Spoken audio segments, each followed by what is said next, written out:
AR Rahman గురించి చెప్పరా? AR Rahman గురించి అంత గొప్పగా చెప్పొచ్చు. మన తెలుగు సంబంధించి ఏంటంటే కొంచెం చెడుగా చెప్పాలి. హ్మ్. ఎందుకంటే అతను మ్యూజిక్ డైరెక్టర్ అయిన తర్వాత మన తెలుగు పోయింది. హ్మ్.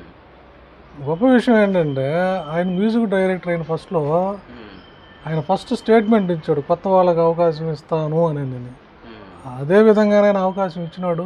హ్మ్. పెద్ద పెద్ద మ్యూజిక్ డైరెక్టర్లు పడిపోయినారు ఆయన మ్యూజిక్ డైరెక్టర్ అయిన తర్వాత. అవును. గాయకులు కూడా చాలామంది డౌన్ అయిపోయినారు. అవునవును. హ్మ్. కాకపోతే తెలుగుకి వచ్చేటప్పటికి ఏంటంటే హ్మ్. తెలుగు నేచురాలిటీ పోయింది. హ్మ్. ఎందుకంటే ఆ సినిమాలన్నీ డబ్ అయ్యేది. ఈ నిర్మాతలు చేసిన పని. హ్మ్. ఆ సినిమాలన్నీ డబ్ చేయడంతో ఆ సింగర్ చేతనే పాడించేది. అంటే పరభాష సింగర్స్ అంటాం కదా, అవును.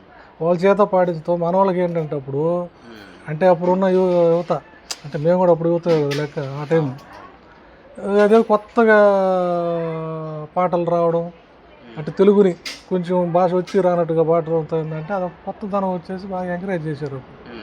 ఎంజాయ్ చేసి అది అది వచ్చి వచ్చి వచ్చి అది ఇప్పుడు వచ్చింది. కానీ అతని కారణం కాదు. అవును. అతనేం డైరెక్ట్గా తెలుగులో సినిమాలు పెద్దగా ఏం చేయాలి, ఒకటి రెండు చేసినట్టు హ్మ్. అవన్నీ డబ్ చేయడం వల్ల అక్కడి నుంచి తెలుగు కణం అయిపోయింది. హ్మ్. కానీ కొత్త వాళ్ళకి అవకాశం ఇచ్చిన దాంట్లో మాత్రం అతని గురించి అయితే గొప్పగా చెప్పుకోవచ్చు. హ్మ్. అంటే ఏ మ్యూజిక్ డైరెక్టర్ అంత స్టేట్మెంట్ ఇవ్వాల ఫస్ట్లోనే. అవును. అతను స్టేట్మెంట్ ఇచ్చి మరీ ఇచ్చాడు అవకాశం. హ్మ్. ఎందుకంటే ఎవరైనా ఏదైనా కొత్త సింగర్ రావాలంటే మ్యూజిక్ డైరెక్టర్ చేస్తేనే, ఏ అవును. గాయకులు ఎవరో పరిచయం చేస్తే రారు. అవును. మ్యూజిక్ డైరెక్టర్ పరిచయం చేస్తేనే గాయకులుగా నిలబడతారు. హ్మ్. అందువల్ల ఏంటంటే ఇక ఆయనకి ఏదో అవకాశాలు రాలేదు చేయలేదంటే ఎన్ని రోజులు ఉంటాయి అవకాశాలు. అవునవును. కొత్త వాళ్ళు వస్తూ ఉంటారు, పాత వాళ్ళు పోతూ ఉంటారు. ఆయన ఏదో సొంత నిర్ణయం పెట్టుకున్నారు, మన వాళ్ళు మీడియా వాళ్ళు ఏదో అవి ఉండేదే కదా మీడియాకి. అవును. నాకు తెలిసినంత వరకు ఏంటంటే నేను అప్పుడు చెన్నైలో ఉన్న జాబ్ కోసం పోయి ఉన్నప్పుడు జరిగినాయి. హ్మ్. నాకు తెలియదు, మా అక్క వాళ్ళు చెప్తున్నది ఆ స్టేట్మెంట్లన్నీ.